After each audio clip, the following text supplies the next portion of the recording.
Voilà. It's weird.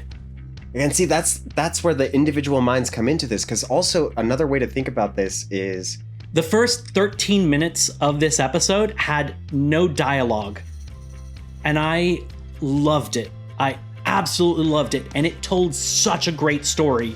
So I kind of mentioned Vince Gilligan. He's very meticulous about how he plans things. And they talk about how altruistic they are. They would never harm anybody. They would never do anything to harm an animal, a wasp, bug. Yet, today, Mark and I are talking about the thrilling science fiction series Pluribus Season 1, Episode 2, Pirate Lady. So spoilers are ahead. We're going to be talking about the amazing filmmaking and storytelling techniques that were used, the pros and cons of joining this hive mind collective, as well as the last remaining survivors and all the assimilated people living alongside them. So let's jump into the episode. Let's talk about the storytelling techniques, the filmmaking techniques that have been employed in this episode, and maybe even like the last episode a little bit. Yeah, well, first off, I love that this show just feels like it's taking its time, right? We're not like rushing anything. Like, as Carol was trying to dig a grave for Helen, it very much took its time for that. Like, that could have just been easily taken care of. But like there was just a slow build to it, and just like kind of seeing Carol's frustration of like, how, oh yeah, she could dig a grave on her own, and then little help with like the pickaxe and the bulldozer, and just like the different challenges that she had to get through to get to that. It took its time to linger on how hard and difficult and frustrating this is for Carol. Yes, and that like by doing that herself, by doing something that requires so much effort, that is another one of those like show don't tell things where it tells you so much about her relationship and what it means to her. The first 13 minutes of this episode had no dialogue, and I loved it. I absolutely loved it, and it told such a great story. You know, in those 13 minutes, we learned so much, and there are very few people that could do this. And we might talk about some of these things again, but I kind of like briefly wanted to walk over like some of the cool things that they did. Like, first of all, you know, having no dialogue can be very difficult. And I thought framing it with like that dead body was such a good hook, because like the remains were like charred. And so it pulls you in when you see that, you know? And so it buys them some time for like what they're doing next. And you end up seeing that like the fires are still burning. So you realize that like, you know, this is still left lasting damage. On that, when the truck comes and then the guy with the scooter comes and they just switch and she like takes the scooter, you start to realize that if you have a hive mind, there's no personal possessions, you know, and they do that without any kind of dialogue, because then it's switched off again when she gets on the plane. She just leaves it for somebody else, and it's done without dialogue. You know, like on that scooter, you see more bodies. You see how they're able to move without communicating, you know, like she doesn't have to like slow down as traffic comes. She can just go on the sidewalk, and she knows that they're going to continue going forward. She's going to do that. And it's not a dangerous maneuver because both of them know that. Then you start to like realize, you know, as like the dude's on the tarmac and no flags, anything like that. He's just standing and looking. And you realize that not only do they not need communication, but just seeing something means everybody sees it. Yeah. No, I truly did love the intro, you know, and at first it doesn't really give you context of who we're looking at or what we're seeing. Yes, I love that. And that was such a powerful move, because it's like, okay, this feels relevant, but it's clearly halfway around the world. And see, I kind of also took this as, so, you know, we think about the timer, right? And we saw that like Carol is like 13 hours into this. So I think when we saw the pirate lady going on this adventure to get to Carol, like, I think that what we saw was like when Carol's getting into her house last night, because they're on the other side of the world. So it's going to be daylight. And it's going to take her, at least 15 hours to fly over there. And we know that she got ready. So I think that plans were in motion right away. Yeah, is that they're like, okay, we got to how can we like make Carol feel as comfortable as possible? But yes, the no dialogue was amazing. It like tells you everything you need to know about how this hive mind kind of works. They just easily trade off. They're pulling bodies out of, cars. They have a whole team ready to help doctor up Pirate Lady. Yeah. And the interesting thing about it is there's like it also shows that like it doesn't matter who's doing what, right? Like there's a pilot that's in there that's one of these people that is trying to clean up Pirate Lady, who was also just in like a robe, who maybe came from a poorer background when this hit. Mm-hmm. And now she's going to be sent to her, and the pilot's taking care of her. They got a whole thing for makeup. It was so the great. fact that everybody is taking care of this one dirty person, and like, as you said, a pilot is one of the people that's like waiting on her, lets you know that now there's not these titles and these like echelons, these tiers in society. Everybody is the same, and it's all about what is the most practical. They need her because she is the one that looks most like it. Not because she has status, not because she has money. It's purely about like what is best for the whole. They even show like other little things of like, before they talk about releasing the animals from the zoo, you get an idea of the fact that they care about the earth because she recycles her water container and she recycles her clothes. Like things are not going to go into waste anymore. They like, without saying anything, they show you that they care about this earth that they're on. And then like, I love the first shot we see of Carol. It starts with that bottle on its side and the dripping, and so without a single word and with like just one image. So this is like in the space of 2 seconds, we know how much she drank last night and like what kind of shape that she's in. We don't have to see her like hold her head and like groan and, like we don't have to hear her say like, oh, I feel like crap. It's one well done image tells you what you need to know. And also with like what we learned from like the first episode, that she had a breathalyzer in her car and that she gave Helen a bad time for drinking a Diet Pepsi.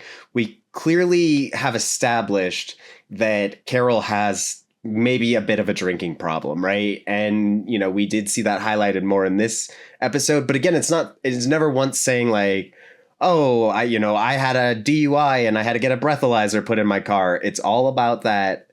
We expect you to understand what these context clues mean about Carol and her drinking habits, which is top notch. I liked everything about it. So good. So I don't think I noticed that she recycled the clothes. I thought she just threw them in the trash. No, she put it in the recycle bin. There were 2 bins next, it was like one large container, 2 holes. Uh-huh. And she absolutely put the, her drink container and her clothes in the recycle side. And it's an airport. It's not likely to have, a laundry mat in it. Maybe it does, depending on the size of it. Yeah. And so her putting it there, everybody knows where it is. And it makes sense to put that in the recycle. Like recycle is something that is going to need to be sorted by whoever is closest that ends up doing recycle. It's not even going to be a recycle person. Literally just going to be whoever's closest when it's time to do recycle is going to be like the person that will do it. And I love that. And it's a very trusting relationship. Like I think the writers or writer, I think that, Vince Gilligan has done most of this. I think that it shows that he trusts his audience to do some of the work because he's not going to give them all the answers. And it also asks the audience to trust him, which is really tough to do because I feel like in the beginning, you pointed out that like you don't know what's going on. When I first realized that it's like everybody has all the knowledge, anybody can do anything, so you don't have to be somebody special. It actually confused me why this person had to go all the way to the airport to like fly the plane. Like, can't just whoever's closest there do it? But I was enjoying the storytelling so much that I was like, you know what? We'll see where this goes. Right. And I feel like a show that isn't good, you see that, and instead of willingly suspending your disbelief, your instinct is going to be like plot hole, and it takes you out of the moment.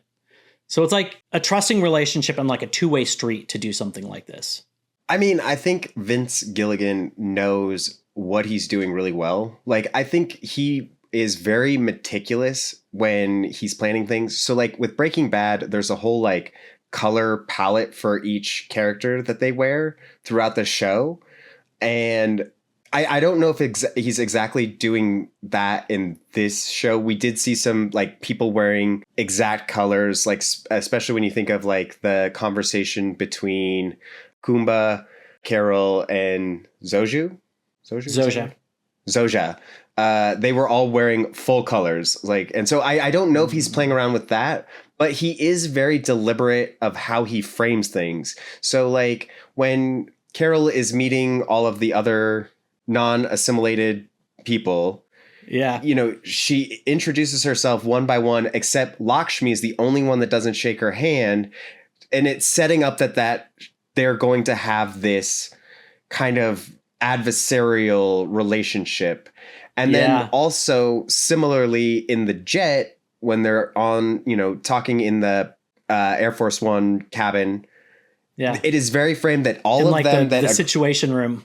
Yeah, the Situation Room. They're all sitting, everybody that agrees that it's fine to assimilate are all sitting on one side, and Carol is always on the other side, and there's space between them, showing that it's like these people completely disagree with what Carol is saying. And like just using techniques like that, where it's like that's not overtly in your face, but subconsciously you can see that there's space between Carol and the others, that Carol and Lakshmi are not going to get along, so she's not going to shake her hand. And I think that he's very meticulous about planning shots like that to tell a great story.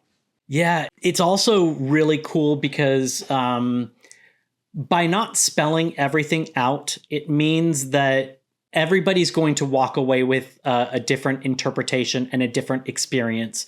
You know, when something is very spelled out, obviously we may have a different opinion on whether it's good or not, but we all have the same understanding of what happened. You know, this isn't like a Christopher Nolan situation where it's like it's technically spelled out, but maybe it's confusing. Mm-hmm. Instead, you know, so much being shown and not told, and things being implied instead of being explicit, means that we can come away from this however we want, you know? And I like the fact that Vince Gilligan lets people, he lets people believe in their interpretation, that all of it's valid. Like once he's released it, then it's yours, you know? And I saw one situation where, you know, at something like Comic-Con, somebody asked him a question about, I think, booklet that like Walter White left in the bathroom in Breaking Bad, and it was kind of like a careless mistake. And somebody asked, like, considering how Walter White was, like how meticulous he was, and the fact that like he's always thinking about these things, how could this have happened, you know? And he said, like, look, we've had this debate ourselves, and there's a couple of different opinions on it. You know, I'm of the thought of this, that he was out of it for a period of time.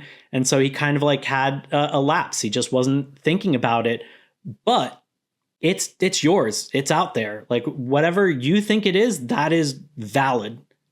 And that's great art. Yeah. I know exactly what scene you're referring to in Breaking Bad. And that's when Hank catches that Walter White is Heisenberg. And I do remember thinking that. And I think that, yeah, it does seem that like in that part of where he was in his journey, like he hadn't like fully committed to, like he was Heisenberg, but he wasn't like, I think he still felt like he could come back to a normal life at that point. And they're just like the way things were running, and bam, he was just like, all right, I made a careless mistake. And I think you could see that in Walter White at that point where he was making mistakes, which I think is. But that's like the nice thing is like it's not explicit, and he doesn't try to like control it after the fact. It's like, look, it's yours, you know, come, and especially like something like this asks a lot of questions of, you know, is this right? Or we're going to get into that, you know, and there's no right answer. It's not trying to tell you what the correct answer is. In fact, I think it's doing a pretty good job of showing both sides, or many sides, that it's not even necessarily like a coin situation, which honestly, in this day and age, things feel so like black and white, you know, left and right, and very much like there's like two things. And that's not the way that life is, and that's not the way that it should be. You know, there should be like a whole diverse array of feelings, opinions, and ideas, and we should be able to discuss them. And I feel like this is doing part of that, of showing, you know, that there's complexity and there's nuance. And what do you think? You know, I do think that there is going to be a lot of this complexity and nuance of like, is it right? Is it wrong? But I also do think that, like, since we are following Carol's perspective, like, I do think that not that she has the right opinion on it. I do think that we are maybe going to side with that a little bit more. And I think that we might, and well, like I have some ideas about this, but I do think that potentially they are a little bit like the connection is a little bit more nefarious than what we are led to believe. Like, I think that this episode does a great job of like setting them up as kind. Yeah. And I have a feeling they're not as kind as we think. Yeah. The last thing I want to say about kind of like the filmmaking style, the storytelling style, is that for me, it's very rewarding.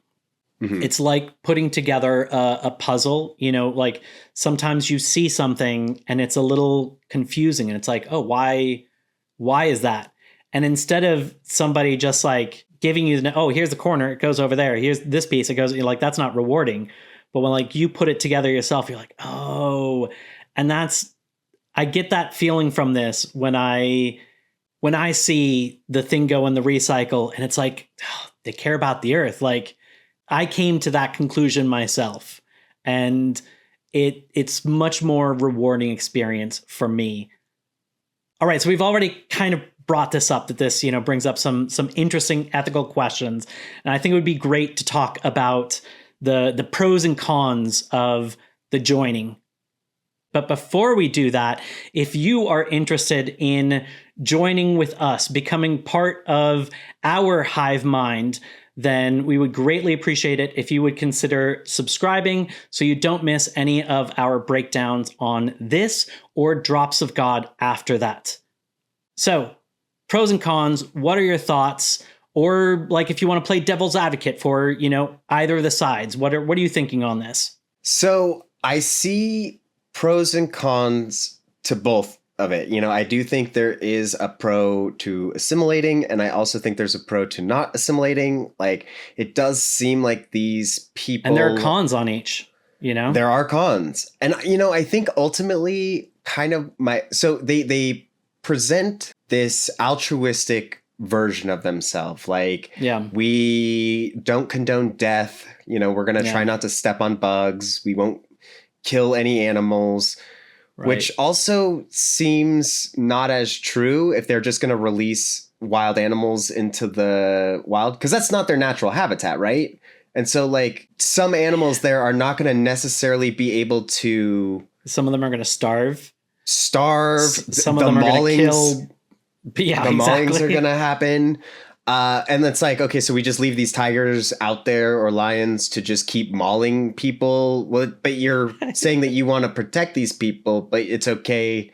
So I do feel like there is a little bit of hidden ideas that they're not as altruistic as you think. And part of me thinks this is because, or like another huge factor that I think this is that with the pirate lady, it feels like a direct manipulation tactic to manipulate Carol into wanting to join them. And same with the families, right? Like kind of Carol points out a point of like, hey, your family, these aren't your family members anymore. They are all just a collective hive mind and they don't have their individuality. Like your son could fly the space shuttle or do open heart surgery. And I think that when you have these family members that are in a sense posing as family members, like they're not their family members anymore in a weird way. Yeah. That it feels manipulative. Like with that whole dinner scene that they were having or lunch scene. Yeah. People that were assimilated were having lunch with them, but also there were people around them that were serving them. And it's like those people are having a similar experience. And to me, it seems like they are just trying to manipulate this group that is not assimilated to be assimilated. Yeah. I mean, the fact that they took the crazy lengths to make Carol happy and to like relate to her, of finding this person across the world in order to find somebody that she would talk to, that definitely feels like it's potentially manipulative. You know, knowing that anybody can do anything, which means that this kid can do anything. And there's so much wrong with this world at this point. Like there's so many dead bodies. He could be doing something else. Maybe even, you could even argue, should be doing something else. But he's like pretending to be her son. He doesn't have that desire. It's not even, it's barely him in there. You know, it's like 1/1000th, less than 1/100000th. I don't know what the population is. Whatever the population is, that illionth of him is who he is. And the rest is everybody else. And he's like letting himself get tucked in and told what his curfew is, like, just to keep her happy. Yeah, I definitely agree with that. But I do see a lot of like potential like positives and negatives to this. Like I feel like obviously people can die, lions can kill people, but if we have hive minds, there's like none of the like money problems. You know, you don't have the issues with like pharmaceutical companies that like there is not a lot of profit in curing things. There's profit in dealing with symptoms. And so like they'll happily look for that kind of stuff. Like now scientists can focus on, because we don't have to worry about a profit, they can focus on curing things. There's not going to be this focus on like fashion and looking good. So people aren't going to be, there's not going to be like wasteful spending on cheap clothing from, you know, sweatshops overseas that are like taking advantage of kids. There's transportation will be so much better. Like if people know that they're going to the same place, they can all hop in the same vehicle, and then because there's a hive mind, they can do it in the most efficient way. But then with that aspect, though, like nobody needs to travel anymore because you can just have, unless you're like trying to, like if everybody's assimilated, right? Then everybody is everywhere. So you don't even need flight anymore because it's like, oh, I can just be this person. People will still need to go places, but you don't need a specific person, which is like another thing that brings costs down. You know, if there's an emergency and we need to get, you know, a helicopter with like EMTs, we don't need to wait for like to get the attention of the EMT. It's literally the closest person. We don't have to pay the salary of that like specialized position. So there's not like debilitating costs to healthcare, to, you know, saving people. Like that's one of the most expensive things is like you're paying for specialists, people that like spend so much time in school to learn these things. And then they have to get that money back, and then they want to, you know, make a living on top of that. So it's like that ends up being very expensive. Now you can literally have, if like the garbage person is the closest one to you when you collapse, they're your new EMT. It's like, yeah. Well, but so what I kind of was saying is like, other than this specific example to be like, oh, she has to make her look like this. Like, if say you needed to fly somewhere, you don't need to, because you have people on the ground there. So they're just going to do what those people that you would need to fly over there would. So yeah. That is, I mean, better for the environment. No more flights except for this handful of people, which is nice. But so much better for the environment. But I don't know. I feel like, well, and Kumba said it, he said there's nobody in prison. There's no war. There's no needless murders. Now Doesn't matter the color of your skin. No racism. Like that does seem like a good reason to assimilate. But it does, but Carol does make a good point where it's like you lose this individuality, and but also, like, is Carol in the wrong? Like, she doesn't ask the names of the infected. She doesn't ask what it's like. Like, she's not. I did really like her comeback to that, which is like, you don't ask a drug dealer to describe heroin to you. Yeah, which is a good point. That is a good point. It's like you can observe the effects of it and kind of figure that one out for yourself.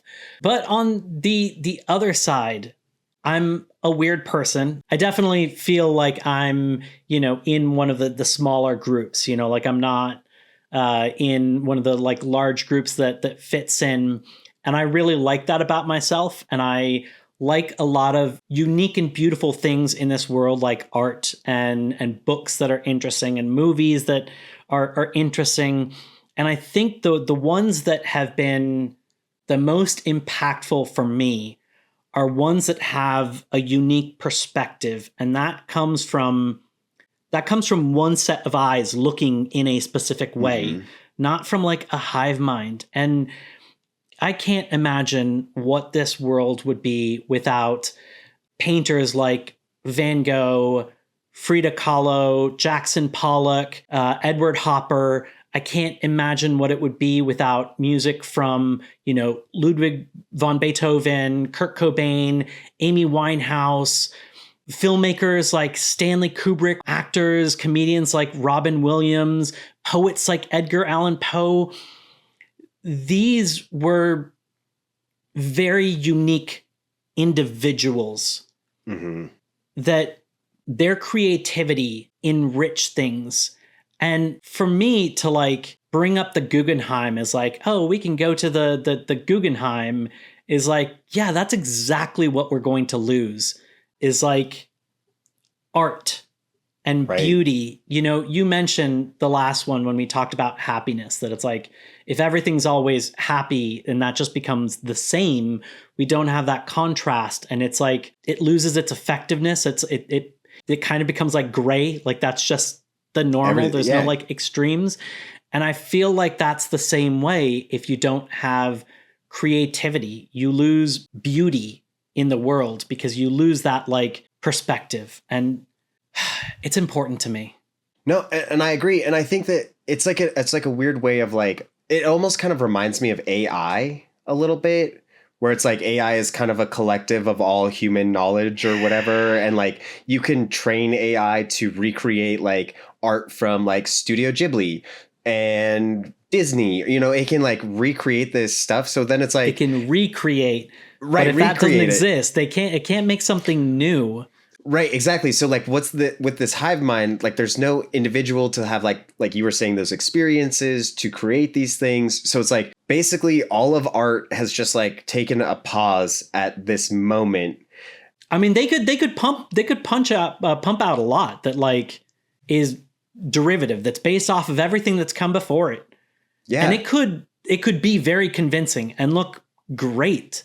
But at some point you would start to notice that it's like, it's the same. It's more Van Gogh. It's more Pollock. It's more Beethoven.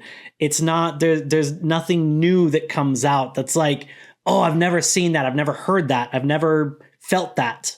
Or like Banksy, right? Like Banksy, his kind of art where it's very like, it has a message, it shows up in places, and now everybody can be Banksy.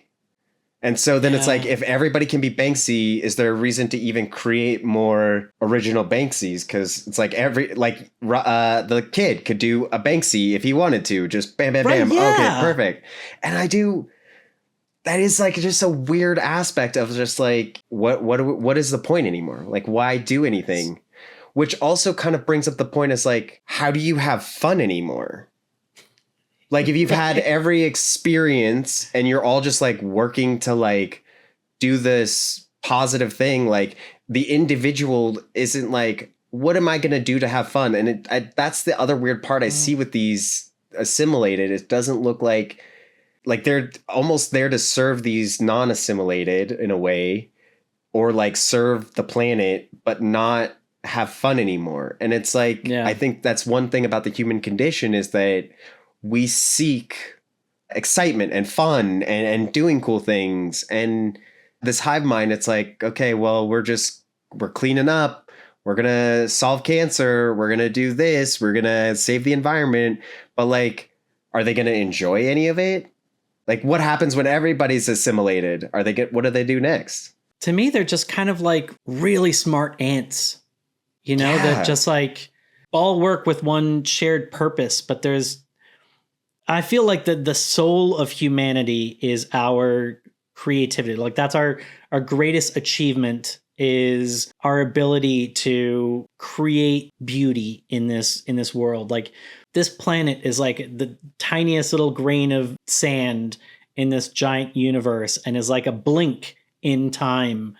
But I think like the lasting impression, besides stripping this earth and trying to burn it down, is going to be but that's the good with the bad is like our art. It's like you don't get that good unless you have free will and you allow the bad to happen. It's like we'll do what we can to curtail crime, but if we stop people from being able to do that, then we also stop the other stuff. Like it's there was an interesting comment that I kind of liked about free will, because we were saying that the people that have joined have given up their free will or lost it. Maybe it might not have been a choice. And Steve8510 said, it's not a loss of free will. If you had the knowledge, intelligence, and skills of 8 billion people, of course you wouldn't kill or harm anyone intentionally. Of course you would work harmoniously together to further science, repair the environment, and have peace on Earth. They've lost individuality, but not free will. I love this comment, even though I very strongly disagree with it. Yeah, I mean, I see what that person is saying, and to an extent, I do agree with it. But like, if you think about like the kid, I forget his name, Lakshmi's kid, Raji, something like that. Know. Anyway, child / prime minister / boyfriend / gynecologist. Right. So if this kid, like, think about like what the free will of this 9-year-old kid would be. Like he would want to go play or, collect Pokemon cards or play a sport. Like, are sports just done now? Like, just like we have the free will to want to play these games and play sports, but it's like now we're part of this collective. Do we have that free will to want to enjoy, like I was mentioning, enjoy things? Like this kid who's now part of this collective does not have the free will to be a kid anymore. Yeah, he's now stuck.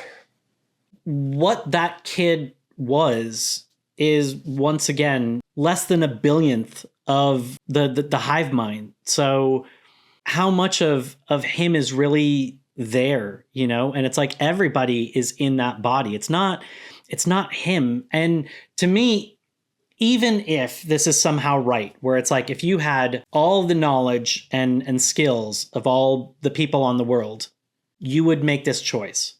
Let's just say that is true. And it might be. If you had all the knowledge, you might be altruistic. But they didn't get to opt into that procedure. Right. Like that choice was taken from them. And that to me is to a certain, like, and nobody gets to opt out. You can't, they're claiming that nobody would want to, but I mean, who could even decide that? You're not an individual. Like, everybody makes the decision. So even if there is a part of you that, or even if you are screaming to get out, would they let you? Would you have that option? I mean, it did seem like humanity was against it. Like, when she's talking about the process of how they started systematically doing like the most remote people first and then slowly ramping it up. Then the military found out what was going on, and it showed that, like, as a whole, humanity was like, no, we don't want this. And so they were like, oh, and to stop bloodshed, we said, you don't get to make that decision anymore. It's our decision. And we're going to speed up this process and make you choose to be assimilated. To stop more bloodshed, they calculated, they know that, because they have an option, which is to just say, okay, we quit, we're done. If we really care about not having anybody die or not killing anybody ourselves, our actions of pushing this forward are going to kill so many. If we didn't do this immediate action and we gave people the choice, the military is going to step in, and there's going to be a big thing. Like, they made a conscious choice, knowing that, like, anybody that's in the air flying, anybody that's driving a car fast, that's like, headed towards something that's like going to impact, there's so many people that are going to die as they, like, lose their ability to move for 10 minutes, whatever it is. And they're like, that's okay because it's for the greater good. Well, it seems like it, like, wiped out like 10% of the population when it happened, which is huge. That's like huge, a huge chunk of the population, which also, like, this is the other part that seems like double speak from, nefarious or double speak from them, right? Okay, like, they couldn't change Carol and the others. And so they were like, well, your life is your own. You can do whatever you want and choose what you want. But yet we still know that they were like, we're going to fix it. We're months away from it, but we're trying to fix you. So, like, does she have that choice? But then it also seems like the original sector of humans were trying to resist what was happening, and they weren't allowing that to be their choice. Like, it would almost seem like if you could get like a hive mind and be like, all right, let's broadcast this. We get a huge group. We find ways to get, leverage. And the people that they did change didn't have the choice. But then they're like, okay, humanity, we are this loving, altruistic thing. We have a hive mind. Would you like to join? Would you not like to join?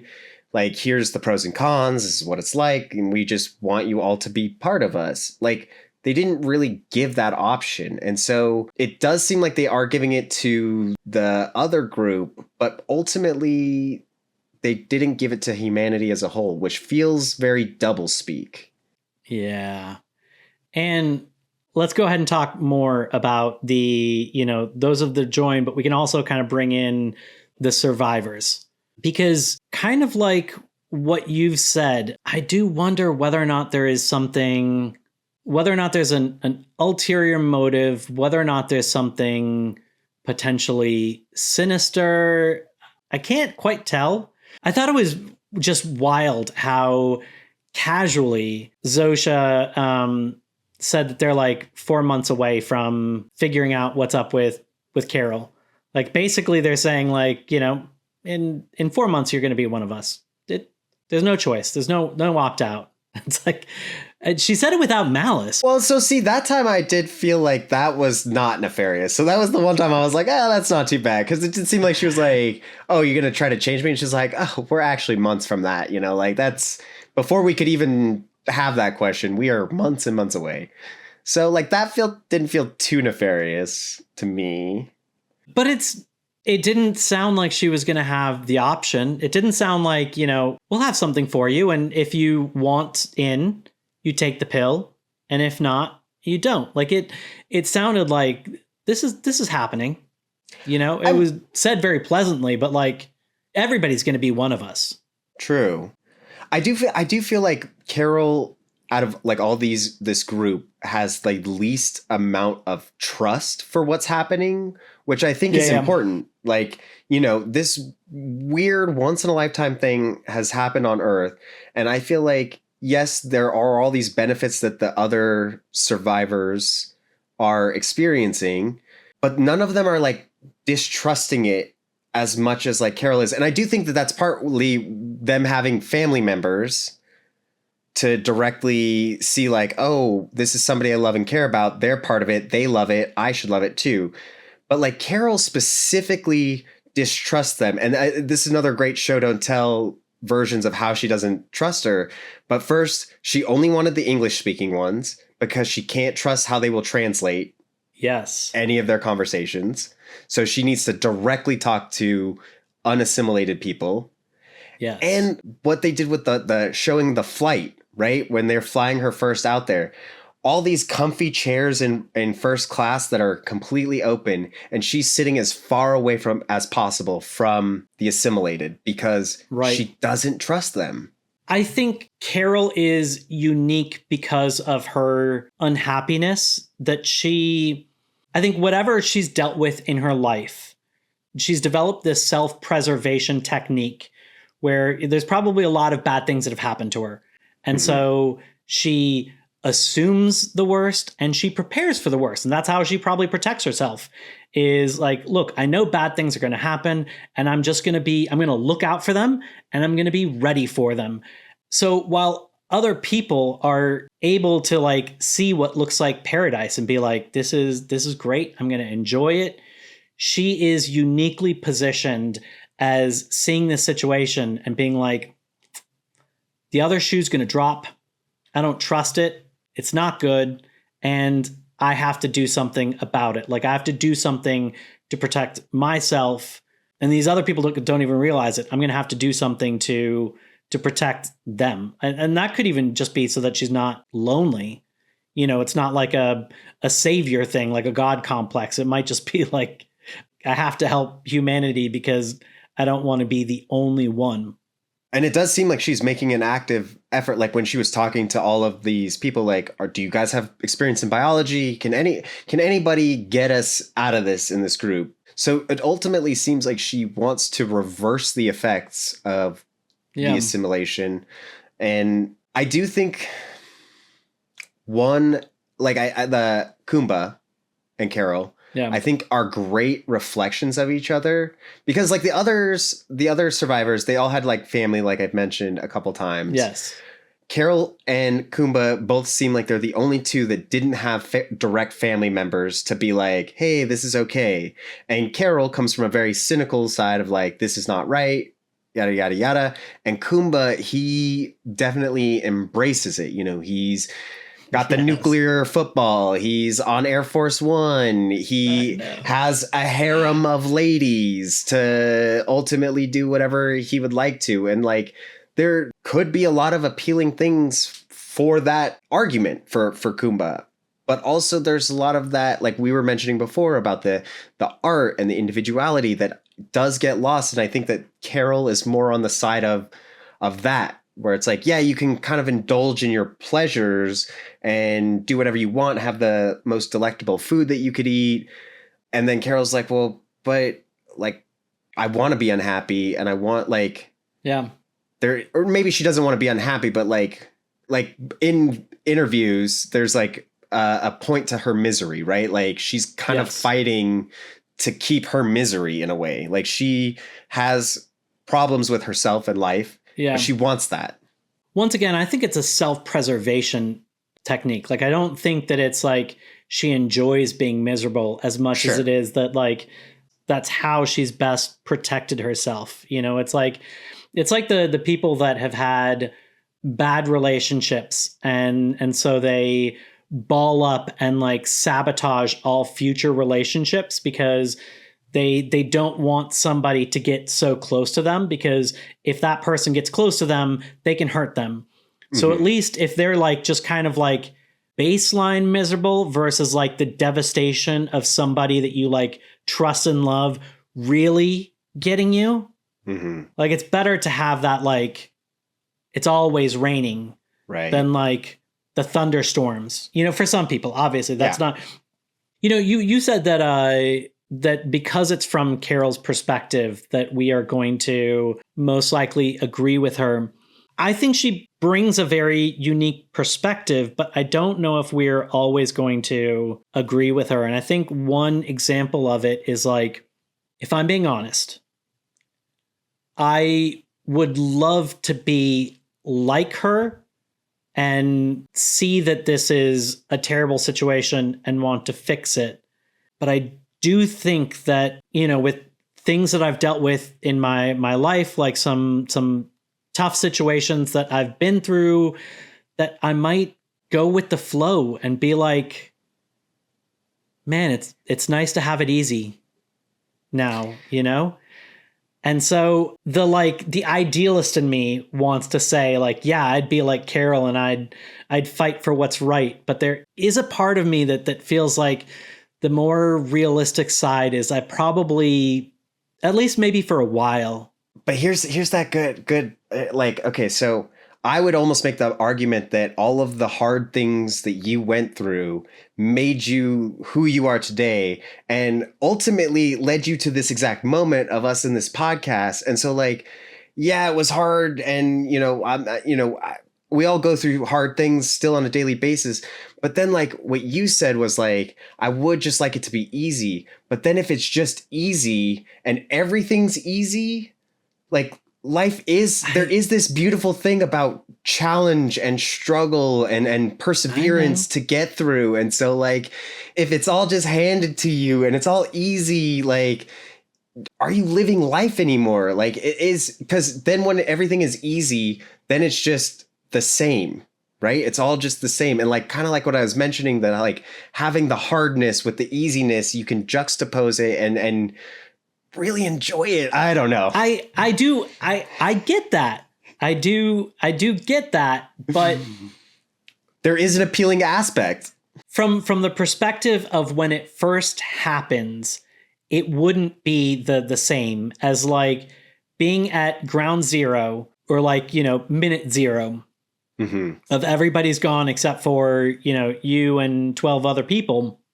It very much wouldn't be the same, because for a while you can change things up, because you can I would go to, the Louvre. I'd go to, the Uffizi gallery in Italy. I would go to all of these places and it would feel like a nonstop holiday. And at some point it very possibly would become hollow and I'd realize that there's something wrong with it. But can I counter that with you? But I do think at first I would. But you wouldn't, because here's the thing. As soon as you assimilate with everybody, you've already had all those experiences. No, not the assimilation. No, but living if you were not assimilated. The actor Samba, what was his character's name? Kumba. Mr. Diabante. I think I'd be kind of like him. I don't think I would have the harem on the side. I don't think I would wear the ridiculous outfits. I would probably dress nicely. I don't think I would be as ridiculous as getting Air Force One and playing with the football. But I do feel like I'd be closer to him than the others of cool, I'm going to bang out my bucket list while this is going on. And for once, I'm going to enjoy not having to struggle.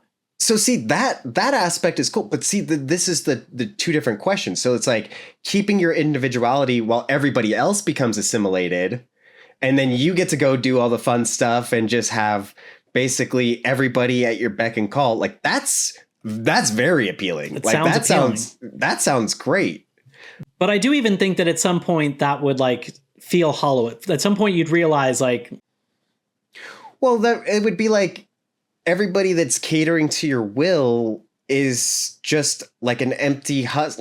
You couldn't say you did you're trying to find love or be okay, well, there's only these handful of people I can love that are not assimilated, or do I try to find love with this person that just always wants affection, always a yes man? There's no conflict between it. There's no individuality of this person where it could be this person that looks like this one day, and then it could be this person. So like it would be fun to travel the world and see all these cool things, but then there would be no more creation of those cool things to go see. And it does feel like it would get boring. Also, I feel like you wouldn't be able to have any kind of interesting conversations because they would just all be agreeable with you. You know, they'd want to, they'd want to keep you happy. It'd be like the, conversations with ChatGPT where it's like, sure, you can ask it to like take a different position from you, but in the end, it's pretty agreeable. And it's like, there's something very unrealistic about how much it just wants to make you happy. It's wild that like this premise is very loosely based off of Vince Gilligan's experience because, he is at the top of the food chain for the type of stuff that he does, because he's creator, producer, writer, and he's a meticulous guy. And so the people around him know that he does great work and they want to keep him happy. And so not to say that he's just surrounded by an army of yes men, but people do work hard to make him happy. Yeah. And I think that's an interesting perspective of, like it makes you sometimes think twice about like, do you mean that? Or are you just saying that just to make me happy? Like, I want your real opinion on this. Like, I'd like to have a discussion and not just have you like massage my ego, It looks great, Vince. You're doing great. Everything is awesome. Like, you don't have to change a thing. He's like, okay, well, what if I just added a astronaut giraffe? Does that work? Yes, Vince, that looks great. Add that. It's perfect. I do feel like there is that yes man attitude where it's like debate is gone.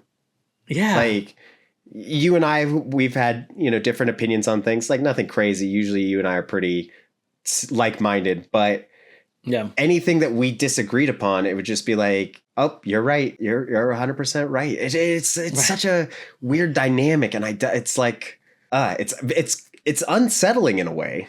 Yeah. So I just think that like it is interesting seeing those different perspectives of the different people. And like, the one person with the kid, I feel bad for her. Like I don't have kids. Closest I have, has been fur babies in my life. And, but they mean the world to me. I can understand when you actually like, give birth to them and raise them from being a baby, that can be different. But I couldn't imagine learning that kid may not be your own and just wanting to, I think she's avoiding it. I think she's in denial about the truth about her family. She wants to believe that they are still in there, and they technically are, but like barely. I think the younger, I assume she was a younger woman who wanted to be with her aunt and her cousin, was it? I think. Yeah. Mm-hmm.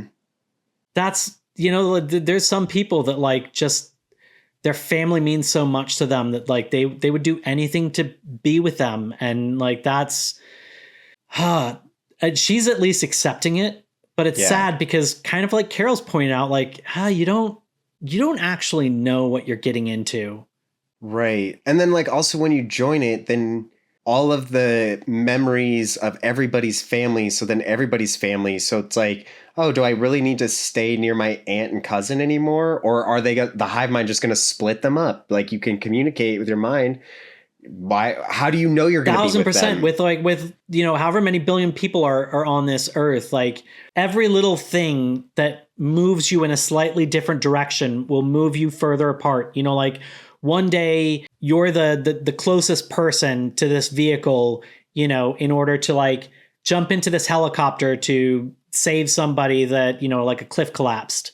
And once you're done rescuing that person, there's no need for you to bring the helicopter back. There's no need for you to be the person in the helicopter. You can now just live wherever you went to.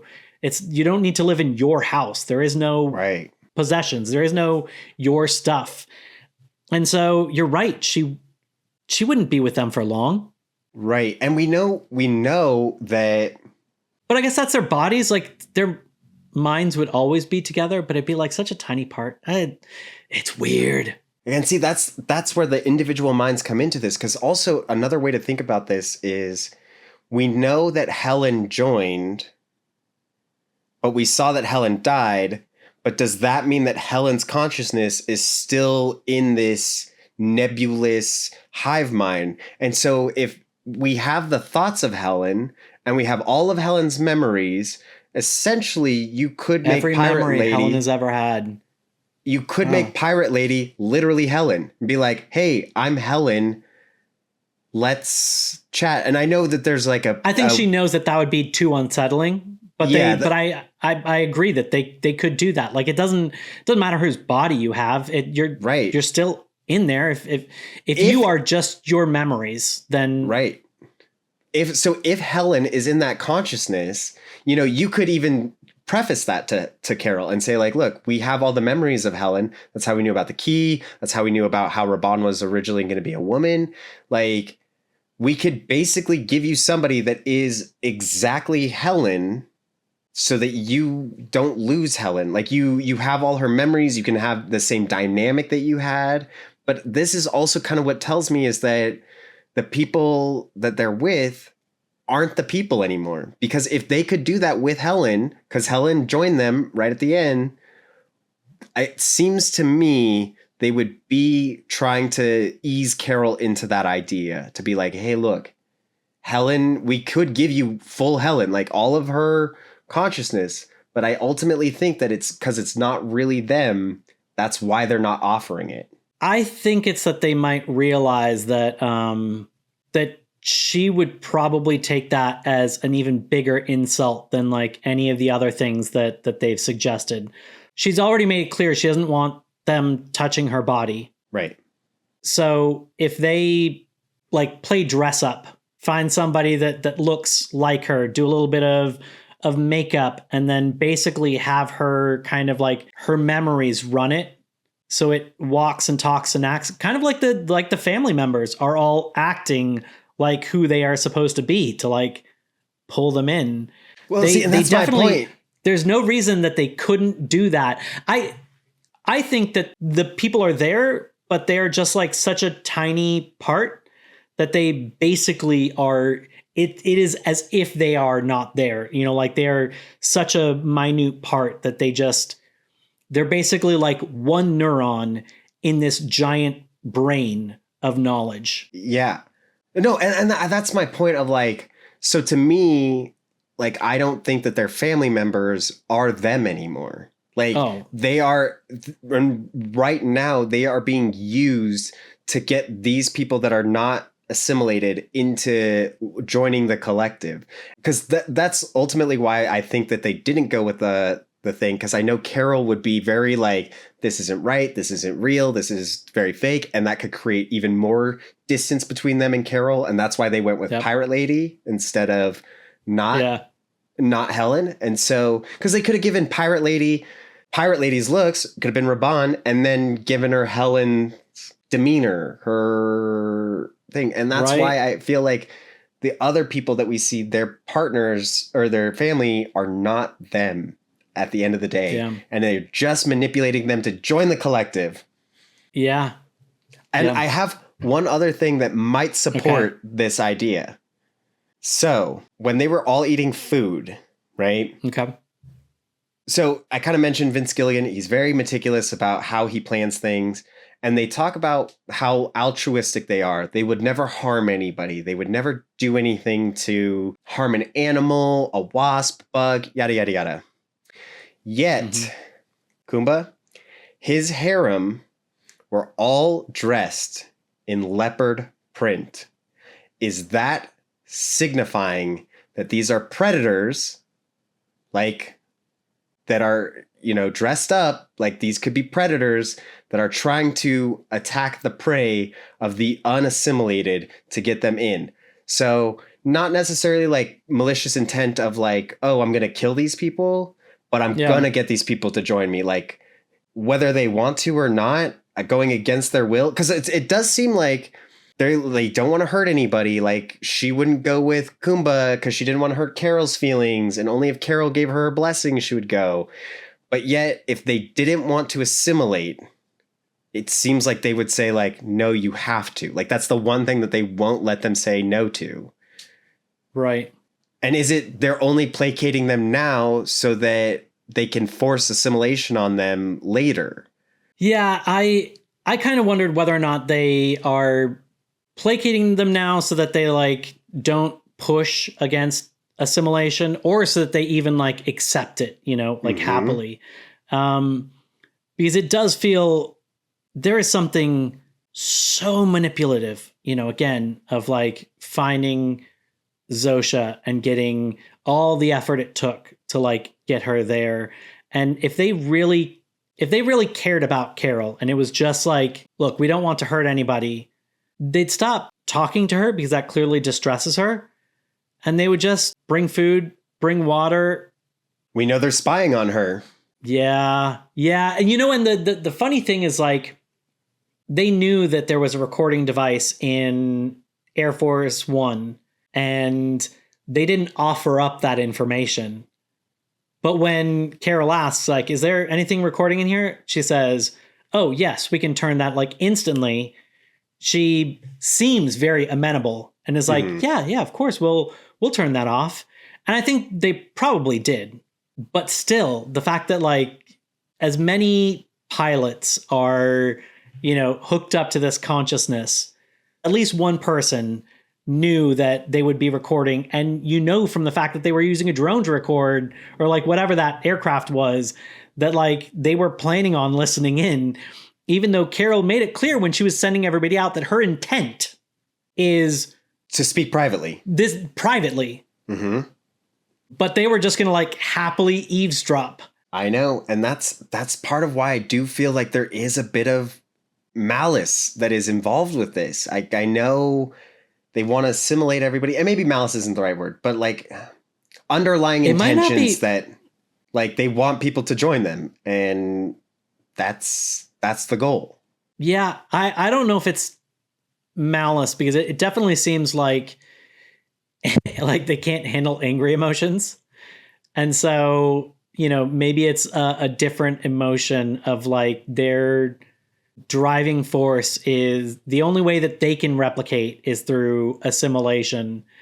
And so they just like, that's the way that they live, that they spread their genes is that way, But what's so odd is that like, okay, you have 7 billion people that have assimilated and you can't get 13 of them, like a fraction of a fraction of a fraction, the smallest percent.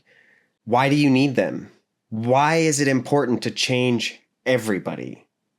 Like, that seems weird to me. That seems odd to me. And I do think that kind of how you touched on they don't handle angry emotions well. I think this is going to become relevant. This is maybe some way that Carol is able to reconvert them back, because they go into that state of shock, right? Or like that way that they were transitioning into it. Is there a way that if you use that anger and set them in that like reboot mode, can you pull them back out? Is there a way to pull them back out? Interesting question. But with that, I think our journey has come to an end. Thank you folks so much for joining along with us. We love having you with us. Come back next week as we will be doing Pluribus Season 1, Episode 3. We look forward to it. Also, we are doing a live episode to discuss Pluribus, comments, and engage with you guys. That will be on Monday, November 24th. But until then, I'm Mark. This is Sterling. Thanks.